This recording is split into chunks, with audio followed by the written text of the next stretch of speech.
tonight following a single-car accident on Mount Herman Road in Parsonsburg earlier today. State police say the driver, 16-year-old Mary Beth Bideman, had just gotten her license 9 days ago. They say she was driving along Mount Herman Road east of 60-foot Road in Parsonsburg when she just seemed to lose control of her car and landed in the woods.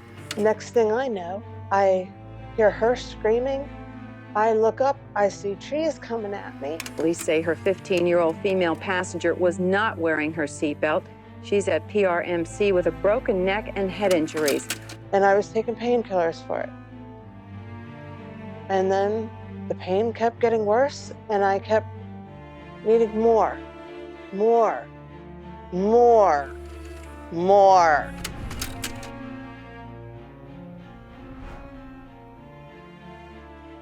Well, my life was set to go before the accident. I had it all lined up, classes in school, everything. I was set.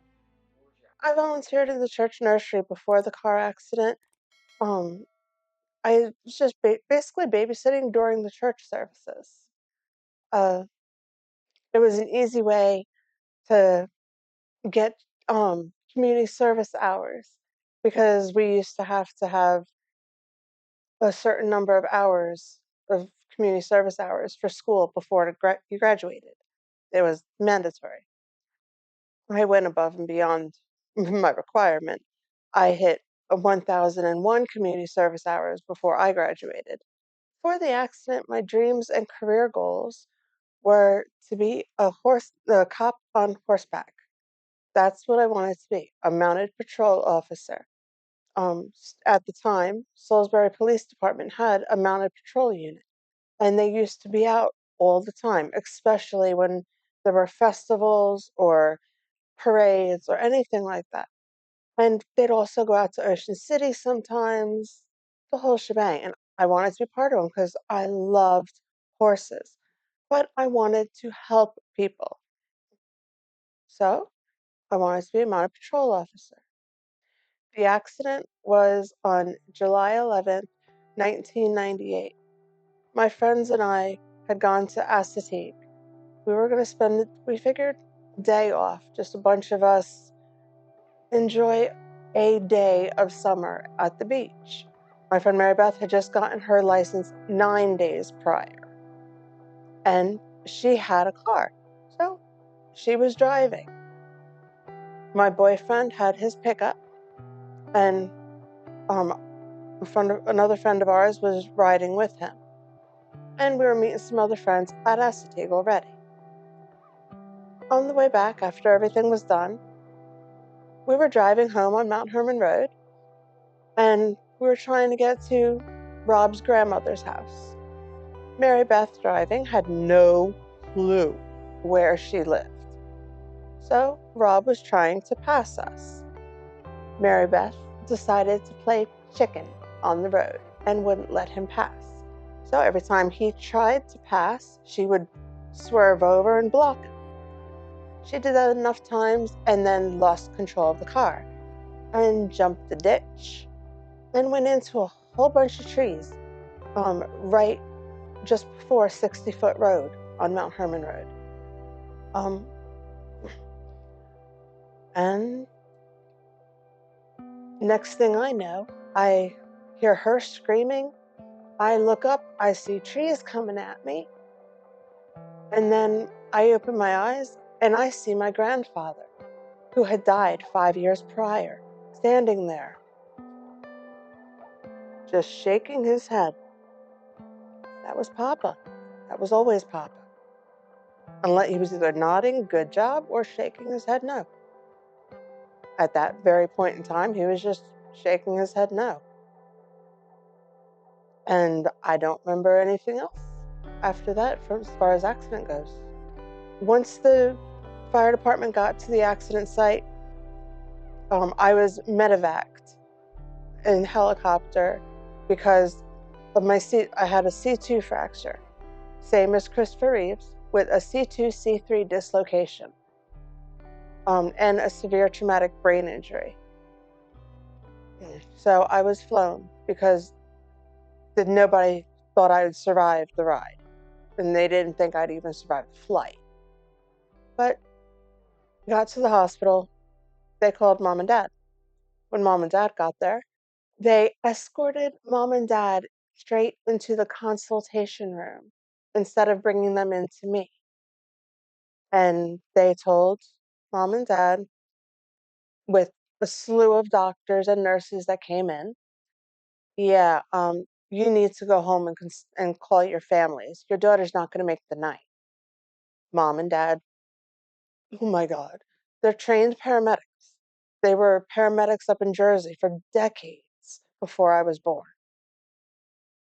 So they knew basic medical details and stuff, how it goes. They came back to see me.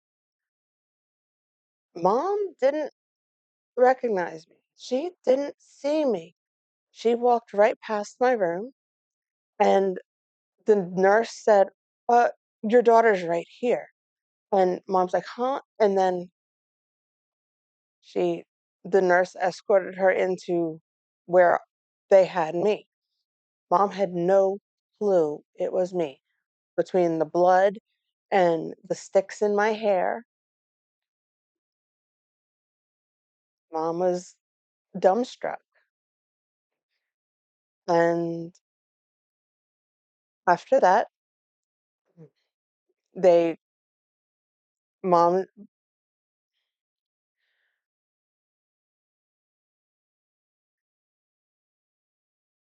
mom says she basically fell apart because she didn't recognize me, her own daughter. And she was a medic for so many years up in Jersey. She knew when when you literally have to take someone out of a beaten up car, they're ripped to shreds. She knows what they look like. Seeing your daughter, that's a different story. She wasn't ready for it. Long story short, um, I ended up I had to go in to get my neck realigned. Dr. Zant realigned my neck. Thank God. Julius Zant is an angel as far as I'm concerned. He realigned my neck. He did not fuse it, thank heavens. And he put me in a halo with 4 screws in my head. I still have the 4 screw holes. I constantly joke around that I'm missing a few screws and I've got the holes to prove it. Um, but it ended up God fused my neck for me. At least C123, God fused. After Dr. Zant realigned my neck, uh, it was just, he actually told mom and dad the only thing that was left to do was pray. Between the brain injury and healing of the neck, there was nothing else anyone could do. So mom called the family, got everybody in from out of town, out of state. I've heard tons of stories from all around the family of how this one and that one pulled strings to get in and who told what stories to get around cops. Either way, family got in, and while I was in ICU numerous times, while I couldn't do or say anything, because of the brain injury, I couldn't remember anything, including walk, talk, eat, stand, none of it. All I was doing in ICU was, mom and everyone tells me that I was just making sounded like wounded animal noises. Except I would every now and then just sporadically sit up. Why, Papa? Why? Why not? That's the only thing I would actually say. And that's when whenever I did that, is I saw Papa in the ER, in ICU, in the hospital. Every time I saw him, I always asked him, why? Because he was standing there shaking his head. And then After that, I survived the night, and then they said she won't make the week. I made the week. Then they said, okay, you are literally living on a prayer. And every day was just another prayer. And eventually, after a couple weeks, they sent me to AI DuPont in Wilmington, Delaware, in the traumatic brain injury unit. It's specifically for underage, for adolescents. And that's where I was for 3 months, where they tried to mm, keep me contained as my brain healed. They tried to bring me back to the mentality I was supposed to be at, the age I was supposed to be at. Um, Learning how to walk, how to talk, how to everything, read the works.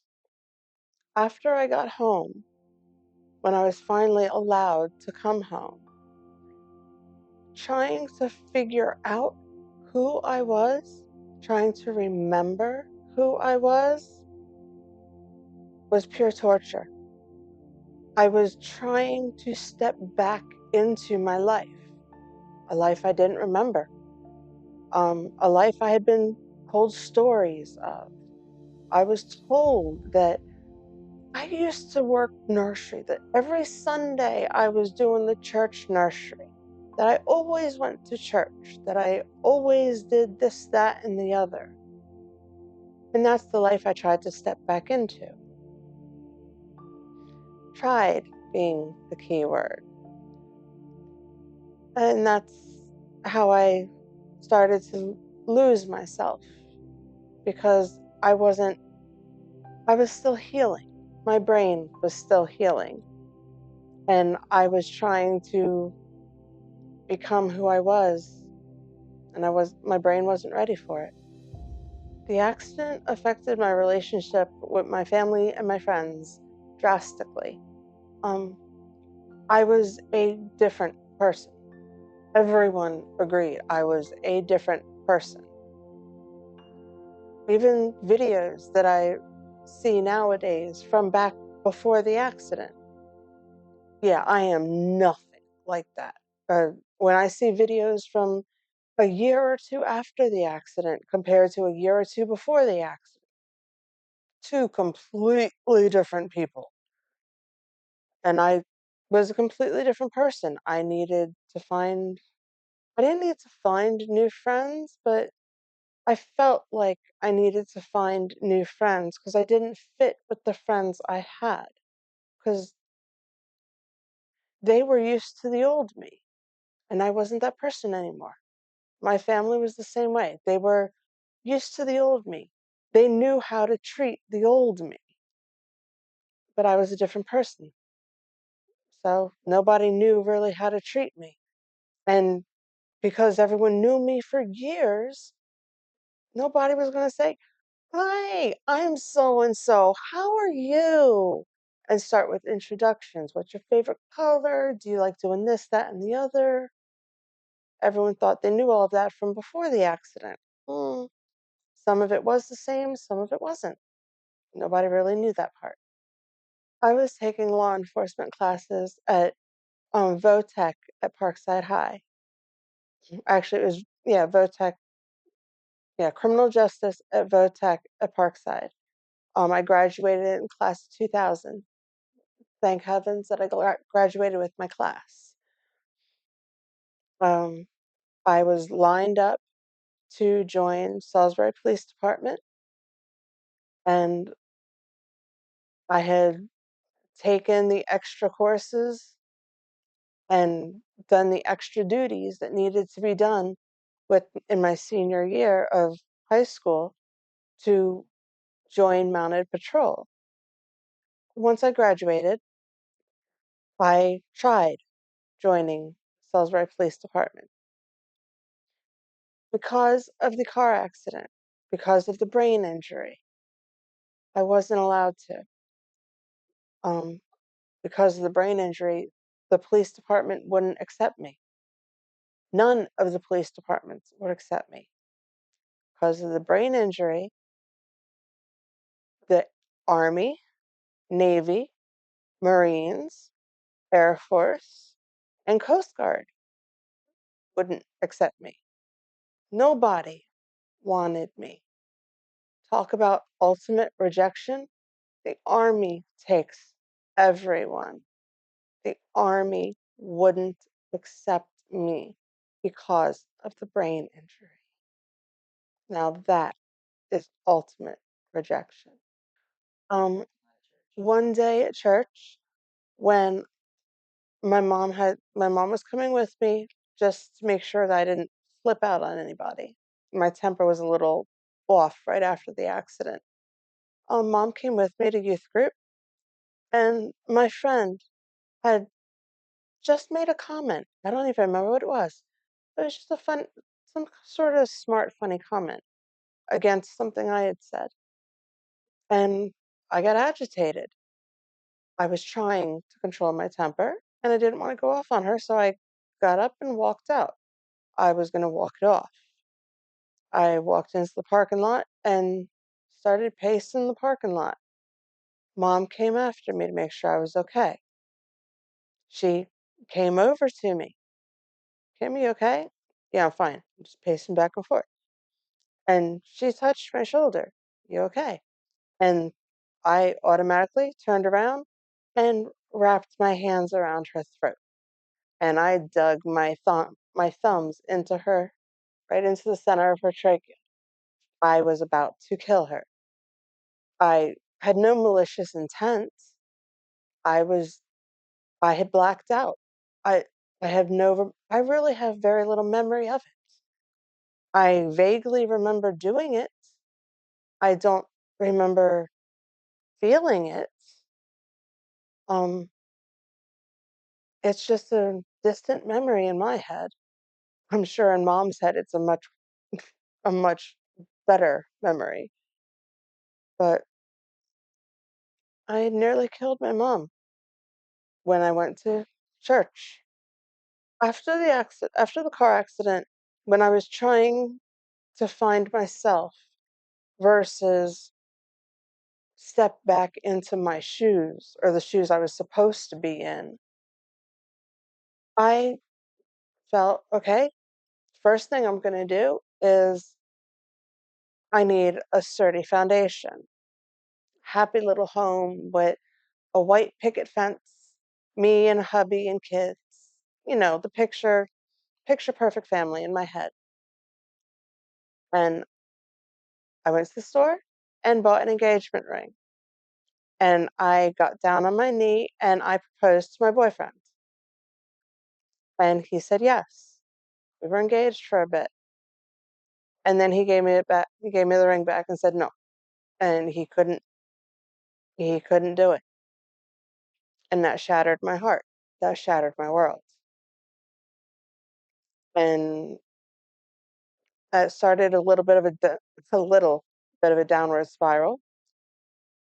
And I got into another relationship with another guy, and he latched in very tightly. And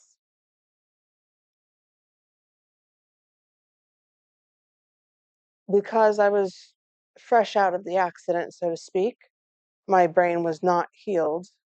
When I graduated, he just manipulated my brain, and he and his parents combined got me to think that my parents were against me, that mom and dad hated me, and that um, this guy Paul and his parents were trying to help me, and that they were going to save me. So I went closer to them, and he got me to move in with him, and he proposed to me. Obviously, I was elated. I still had the picture in my head of nice little house with a white picket fence and family and kids, nice and happy. And I got pregnant. And it turned out I was pregnant with twins. I had identical twins. Found out as I was going along in the pregnancy, there was a minor complication. With identical twins, there's supposed to be a separation membrane to keep them apart, kind of like a volleyball net, so they don't hurt each other. Mine didn't have that. Mine were just both in the same sack. And eventually, when they were 6 months old, when I was 6 months pregnant, I named them Tommy and Timmy, my twins. I'm assuming they were playing with each other, and Timmy wrapped his umbilical cord around Tommy's foot, which cut off the supply of everything to Timmy. Timmy died, and he sank to the bottom of my stomach, and he landed on Tommy's umbilical cord. And Tommy then, he started passing. I knew something wasn't quite right because I could feel them both on the bottom of my stomach. I had a doctor's appointment, went to Dr. Gray, and when I went to the appointment, he said, I thought it was odd, he said, let's take you to the hospital, they have better equipment. So, me and Mom went to the hospital, she drove, and then as Dr. Gray was just doing a regular sonogram, me, Mom, and Dr. Gray watched Tommy's last heartbeat. And that was it. And I was in total denial. I said, no, you're wrong. The machines are wrong. They're just sleeping. They're sleeping. It was a Friday that I had the scan and everything. So I said, I'm going home. They'll be fine. Well, over the weekend, they began to deteriorate, and my body began to absorb them, including all the good and all the bad. And I, of course, got sick and sicker and sicker. I was in bed most of the weekend. By the time Monday rolled around, I did not look healthy at all. Went to the hospital, and Dr. Gray had to put me in labor. And then once his shift was over, Dr. Casto had to take over. And she increased the dosage of the medication to put me in labor. And I had to deliver my stillborn twin boys. And when I delivered them, the nurse asked me if I wanted to hold them. I couldn't do it. I saw them. She had them in her hands. So tiny. They were about the size, the length of her hand. They were so small and so white. But I couldn't hold them. I couldn't touch them. I said, no, I won't do it. So when I was in the hospital after I delivered the twins, obviously I had to stay a couple more days They wanted to make sure I was healthy, that I wasn't going to go septic or something. But while I was in the hospital, I obviously couldn't work while I was in the hospital. My boss had brought me a couple of roses. And when I delivered the twins, they bloomed. It was amazing. They were just buds when she brought them in. They bloomed into beautiful, full white roses when I delivered the twins. And they stayed fully bloomed, absolutely beautiful, until I got the twins' ashes back. And once I got their ashes back, I said, you know what? I need to let them go. So I literally was going to let them go. One night, I had already chosen godparents for the twins. So I got the godparents together, and we all went down to the city park, and I sprinkled the ashes on the fully bloomed roses, and I set the roses off down the river. So I literally let them go. And it was a little releasing. It was it did help a little, but it still hurt a lot. At that time, I basically shut down. I'm pretty sure was when I just shut off my God switch. And everything went south. I started doing the wrong things, lots of illegal stuff, drugs.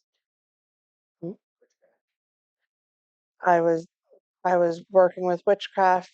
Um, I actually started off just with tarot cards and palm reading, just doing studies on that, how to further myself, be a better palm reader. How could I see the future? Stuff like that, trying to work with spirits. Worked into the witchcraft. Got really into the witchcraft. Really focused on the witchcraft into I went into the full the ceremonies and stuff where the full moon versus the new moon versus all that stuff. The different times of the year for different spells, different crystals for different spells, all sorts of different stuff. I made sure everything was right. I got into all the details.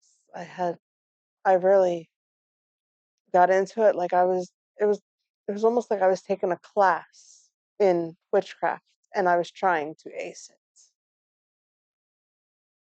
Looking back now, that was clearly very, very wrong. But at the time, I was trying. I was trying to, I don't know, I was just trying. I was trying to make my life mean something, trying to be someone, trying to find me. All of that came with, I ended up, because of the car accident, I also had a C2 fracture. And the witchcraft, obviously dragging me farther and farther from God, my neck pain increased drastically, which was actually from bone overgrowth, medically diagnosed bone overgrowth. and I was taking painkillers for it. And then the pain kept getting worse, and I kept needing more, more, more, more. And then finally it was, I need more oxy. This isn't enough Oxycontin. This isn't enough oxycodone. This isn't enough. I need more. So I got into the illegals. Crack became my choice, my drug of choice, because it smoke enough of it, it kill all the pain. Killed the pain, all right. It killed everything else too, including all mental status I had. I became very much so dependent on crack cocaine. It fell to the point where I was stuck without crack cocaine. If I didn't have it, I was lost. I had to get the crack. That's all that was in my head. I gotta get the crack. I gotta get the crack. So that's where I fell to, and finally I was out of money. I had sold everything I could sell. I had pawned everything I could pawn. I had stolen everything I could steal to get as much money as I could to get crack. And I was renting my car to dealers. And when the dealers weren't bringing the car back on time, and I was still needing more crack, well, there was only one more thing to sell eventually: me. I became a prostitute, specifically for crack, or for money for crack, either or. And that became a normal thing.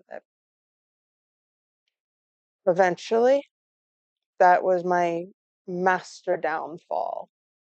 I had become so dependent on crack that I went a week straight on crack, on prostituting for crack. I had been basically, I don't want to say living at a motel. I was jumping from room to room at the motel, going from bed to bed at the motel for crack money. And when there was nobody else to get the money from, then I would go find the dealer to get the crack from, and then smoke the crack, and then go find a guy that I could sell myself to get money for crack. I All week long, I didn't eat, I didn't drink, I didn't even smoke a cigarette. It was all crack. I rented my car, I got a room at a crack house, and I was prostituting in the crack house. The crack went on for a couple years. The crack house only went on for a few months, on and off. Eventually, one day I was about to prostitute again, um, and something wasn't right. Uh, Something just hit me, so to speak. I couldn't shake it. It was just a feeling something wasn't right. Couldn't get it out of my head. So I got up, I got dressed, got my shoes on, and I walked from Hammond Ave to Philip Morris Drive. And I walked to Christ United Methodist Church, and I walked right in and right up to Pastor Bill Green. It was right about 2011. when I felt the call that something wasn't right the way I was living. So I went back to Bill, and I walked right up to him that day. I knew I reeked of crack. I walked right up to him and, "Hey, Bill, sorry I reeked. The woman I was babysitting for was cooking something rancid. Mind if I stay for the service?" Bill was originally a middle school teacher in New York, in the New York City. So he knew what crack smelled like. He got an ear-to-ear Cheshire Cat grin on his face, and he just said, "You smell just fine. Come on, let's get you a seat." Put his arm around my shoulder and walked me into the sanctuary. Sat me down, and we talked until Tech came around and put a microphone on him, and he went up to do the service. And once the service was over, I don't know how, but somehow the little 5'4" stick figure got to the door before me, and I was sitting right next to the door. And on my way out, he said, "Well, what'd you think?" I said, "Well, pretty cool. I think I'll come back next week." And he says, "Good." And he gave me a hug. There was no 5'4" stick figure that gave me a hug. It was the arms of God himself that hugged me that day. Every molecule of air in the entire building surrounded me, and I felt like I was in a nice, warm, comfy cloud. I have never felt so safe in all my life, not even in my own daddy's arms. I knew at that moment this was right. That was where I was supposed to be. That's what changed everything. At that moment, that changed my life. And after that, I walked from church to the gas station at the corner and called Mom and Dad. And I went home. And I don't really remember exactly what happened after that, that exact day. But I know things got rough because everyone was, "Oh, she's a crackhead. You can't trust her. She'll steal from you. Can't trust her. She's an alcoholic. Can't trust her. Can't trust her worth nothing." I had to fight that for quite some time, and I did. Pastor Bill Green was teaching me to be a good disciple of God. I was doing everything at church. I was always joking around that I had a bed stashed in the back room at church because everyone's always saying I was always there. Every church service, I was there. Every event in Fellowship Hall, I was there. I was working tech or security for whatever was going on at church. I just wanted to be at church where I knew I was safe. I was safe with the pastor. I was safe at the church. I was safe with God. And that's what changed my life. I dropped the crack, the streets, and I dropped everything cold turkey, all for God. It was all replaced with church. Anytime I got the craving for crack, I went to church and talked to Pastor Bill Green, and he would help me out. He'd give me scriptures. The first scripture he had me memorize was Psalm 91:14. "Because she loves me, says the Lord, I will rescue her. I will protect her, for she acknowledges my name." I now have that scripture tattooed on my left hip. So I will never, ever forget that script. When I realized that crack was more of an idol than just part of life, and it was completely replaced with God, I realized how much joy was in my life, how much I was smiling. I was happy in church, doing stuff in church, reading the Bible, learning about God, or just fellowshipping with believers, with Christians. I was happy. I was smiling. I was making other people happy, putting smiles on their faces. I was doing what I always wanted to do ever since I was a kid. I was helping people and making them happy. What I wanted to do when I wanted to be a cop.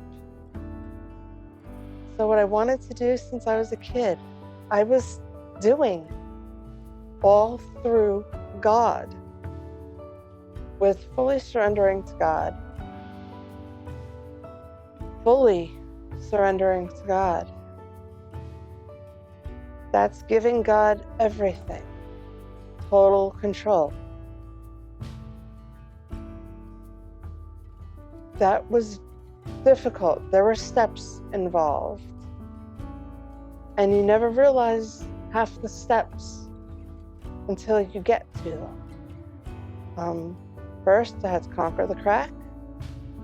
Did that, and I was abundantly blessed with happiness and joy, and people began to trust me again. People started to be my friends again, I thought. And people were starting to trust me again, kind of. It was a beginning back to what it should have been. And then as I came to each step that I had to take to get back closer to God, each step was a little harder. But each step brought me more joy, more love into my life. And I felt every time I do something more, I feel so much closer to God. I had gotten to the point where I felt I had grown as far as I could without outwardly expressing God. So I decided to hang a cross in the front yard. I was still living with mom and dad at the time. I decided to hang a cross in the front yard. Well, that went over like a fart in church. Dad grabbed the cross and brought it inside, said there's not a snowball's chance, and that was going out there. And yeah, that didn't fly with me.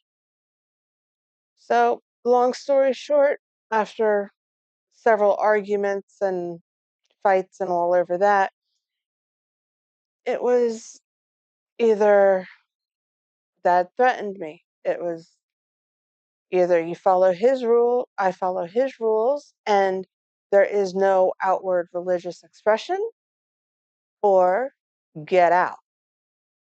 So when Dad put his fist in my face and said, get out, I didn't flinch. That was the Holy Spirit in me. I didn't blink when his fist was in my face. That day, I had been taking seminary classes all day on my cell phone. It was during the COVID period when everything was closed up, including church. That's when I felt I needed to get even closer to God. Now, obviously, everyone was severely tensed up during the COVID shutdown of everything. But I needed God. I needed to get closer to God. So I was taking seminary courses online using my phone, and I would go off into the corner of the yard. Well, that individual day, I had been off in the corner of the yard, one corner or another, all day. I had come inside just to get my charging wire, and Dad got pissed off, put his fist in my face, and said, and I just said, "That's it." I left. And when I walked out, I had a bag on my shoulder. I threw it in my car. I had been not expecting it, but I knew things weren't right at home. So I had clothes and toothbrush, toothpaste, deodorant, basic essentials in my car already. So I was ready for it. I left. I went in. I ended up stopping at the park. I parked my car and I called Bill Green and woke him up. I don't remember what time it was, but I called Bill in absolute tears and told him what all happened. And I went to church and I drove to church parking lot. And that's where I lived for 2 months. I lived on the church parking lot. And I was, I had tried it before, times prior, when I had tried to leave mom and dad. I only lasted, maybe I would last the night, but I'd end up barfing my brains out or something, crying too much, and I'd go crawling back to mom and dad. This time was different. At night, it's usually about 9-ish, a fox would come trotting up the driveway at church, at Christ United Methodist Church. And the fox would stop right in front of my car, but some distance away. Just stop and look at me. And I'd always look and glance back, and just the fox stopping and look at me, it always felt like that was God telling me, "I've got you. You're good." I always felt like it was him watching over me. So every night when I saw that fox, it felt like a kiss on the forehead from God. And it was just a nice, deep, relaxing breath for me. And I did it. I made it to 2 months on the church parking lot. And then I finally found a job and busted my buns. And I got an apartment through Go Getters. And then um, I separated from Go Getters and got an apartment with a friend. Things didn't go very well with that. And then I was going to get a regular apartment, just me. So I went ahead and got my own place. I started off in a little 250 square foot studio apartment, and it was just mine.